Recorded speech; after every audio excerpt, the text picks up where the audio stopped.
Hey everyone, welcome back to my channel, and today I will be doing a little update on my vinyl collection. I've gotten quite a good stack of records in the past month. I think I did my first vinyl collection video early March, so yeah, it's high time. There's a lot of 12-inch records as well as some single box sets, which I'll get into. Let me know what you guys think of what I accumulated over the past month and which albums, which pretty colored vinyls you want to steal from my collection. I'll start off with these 7 inches because they're kind of embarrassing, but they're also kind of cool because of how old they are. When I was at the flea market, a guy who I knew there, he gave me some 45s, just gave them to me, and this was their box sets. They're really old. I think this one's from 1962. I'm probably never going to play these.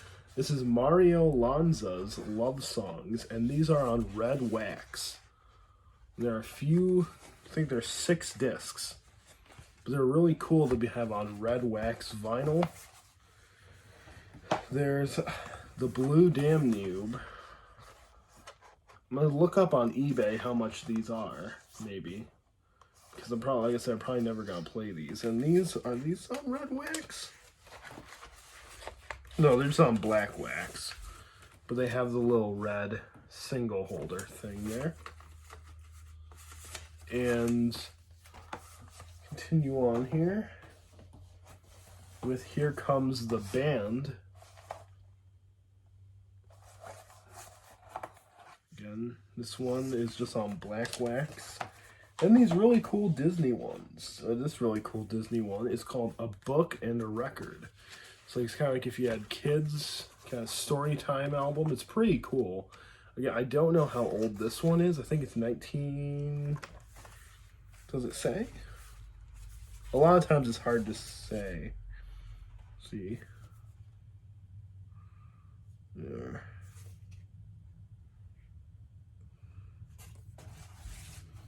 I'd have to say early 60s, late 50s on this one, but the record's pretty warped. So this one's probably useless, basically, but it's still cool to have. So those are kind of embarrassing to start off with. Let's get to the good albums, the 12 inches, this heavy stack right here. We'll start off with probably my favorite Pink Floyd album, Metal. Now, I don't know why every copy of Metal that isn't the reissue has this cover. I thought it had a different cover, but apparently not. It's on Capitol. Yeah, it's my favorite Pink Floyd album by a long shot.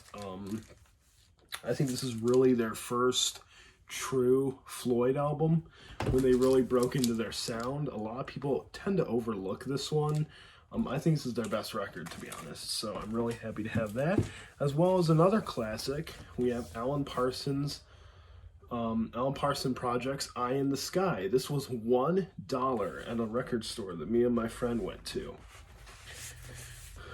It's on the label there, just black vinyl, obviously, but great record still. Probably my second or third favorite of his albums.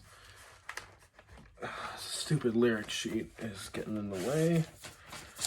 I'll play around with that later. And we have some newer albums, including this one here, Alt J's The Dream. A very good album. One that was really a return to form for them. Relaxer, as a lot of people thought, was kind of low-key. It was kind of boring. This one really had them they combined the more slower parts of that record with some songs, with some styles from their earlier albums as well. So it's quite a unique album. I love songs like Philadelphia, Get Better, and of course, Hard Drive Gold, good single. And we have probably my favorite Father John Misty record. It's not his new one, but it's I Love You, Honey Bear. This is just such a great album. I love the artwork, the gatefold artwork in there. I'm kind of sad it doesn't pop up like the CD does, but I love the gatefold artwork. There's all the crazy drawings. This is just such an intimate album. People think it's a little bit too intimate. This one's just on black vinyl, but it comes with a poster and some other cool stuff.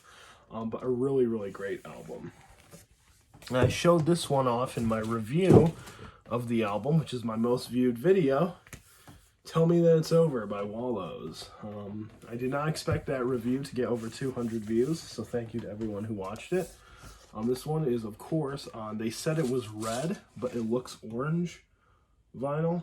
It's kind of translucent, but a very, very solid record. Definitely plays on, probably on the same level of their debut album. I kind of like them both the same. I'd give them both a 4 out of 5. But this record was really just continuing their evolution a little bit, but wasn't anything too wildly crazy in my opinion. And we have an album that while I was out with my friend at the record store, I saw in just for 20 bucks. It's Life of Pause by Wild Nothing, one of my favorite records of the 2010s, really. And what's cool about this one, I don't know if it's showing up on camera, it's a lenticular cover, meaning he moves, if you can tell that. The picture moves. It's really cool. It has that sound to it, the back. And then it opens up. And I thought this was just going to be just a regular black vinyl, but no, it's white. It's a white vinyl pressing of this record. Great record. Definitely recommend it if you're into like dream pop and synth pop and stuff like that, 80s sounding stuff. This is a great, great album. And we move on now with a kind of rare one that I paid a stupid amount of money for. Half Alive, Now Not Yet. An album that grew on me immensely. I only really liked some of the singles when I first heard it. But yeah, this is a pretty great album, and I love the mint green vinyl right there. And this one is just, although I'm not a huge Half Alive fan, I just thought I kind of have to own this because I love the color of the vinyl and because it's grown on me so much. My one friend really, really loves them, and he has this same pressing, and it really encouraged me to revisit this record. Some really beautiful moments on here, like Okay, Okay, Breakfast, Pure Gold. Some really great songs on here. Even Arrow and Runaway are just, it's just a great record. Definitely one to check out. Check out Half Alive. And now we move on to, some Destroyer albums by Mr. Dan Behar. And I have 2 beautiful pressings right here that I picked up. I'll save this one for later. This is Thief, which is probably one of my least favorite of his albums. It's not bad. It's just not really my thing. But I had to get this gorgeous orange pressing right here. I mean, just look at that.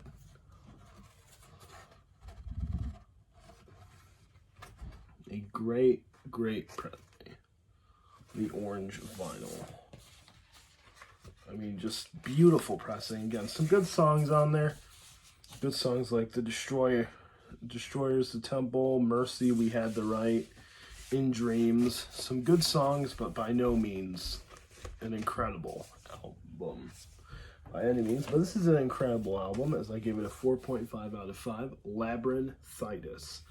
I was originally just going to not even try and get this pressing. This is the green and white swirled pressing.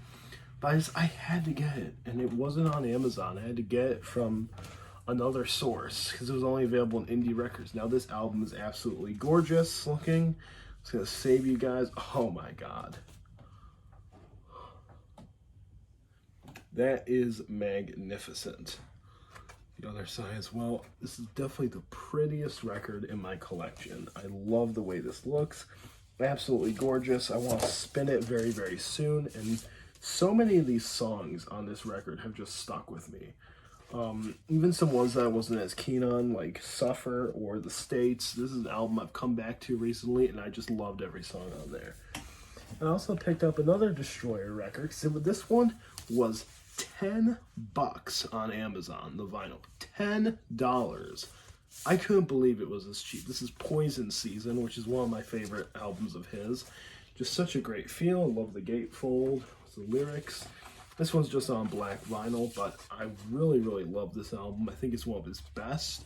And I just couldn't believe it was that cheap. And now we get into an album that I love, and I saved the best for last. This is a record. I'm going to be seeing this band in Columbus on May 25th, and I just cannot wait to see it. It is Currents by Tame Impala. I was in Target with my friends, and my friend was like, oh, look, they have Currents on vinyl. I'm like, where? because for the longest time, this album was only available in like a limited deluxe thing with some colored vinyl, and it was impossible to find. They repressed it a couple years ago. I must have just missed out on it. And I love this record from front to back. It's my favorite Tame Impala album, one of my favorite albums of all time. It's really heavyweight vinyl too. It's on black vinyl. I believe it's 180 gram, and this album is just so smooth. I love all the songs on here, and I cannot wait until I see them live on May 25th. Guys, thank you so much for watching this video. Let me know what you think of the vinyls, which color is your favorite, and what have you guys added to your collection. Thanks for watching, and have a good one.